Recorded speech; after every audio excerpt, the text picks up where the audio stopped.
Hello and welcome back to another Travel 101 experience. Before we get started, we'd love to know where you're watching from. Let us know in the comments below.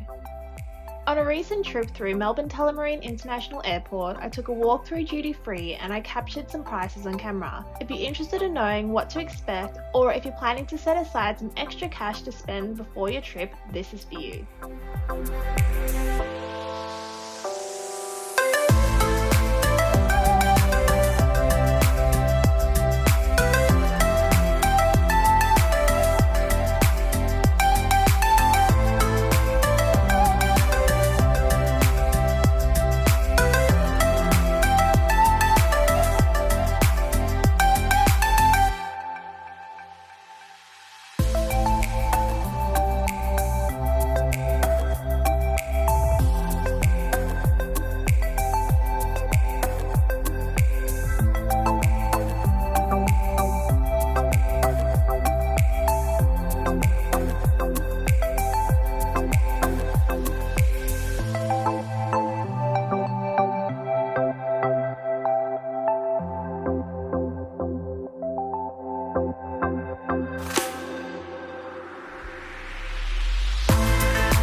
We hope you found this information valuable and it gives you a good idea on what to expect and the prices in the duty-free section of Melbourne Airport.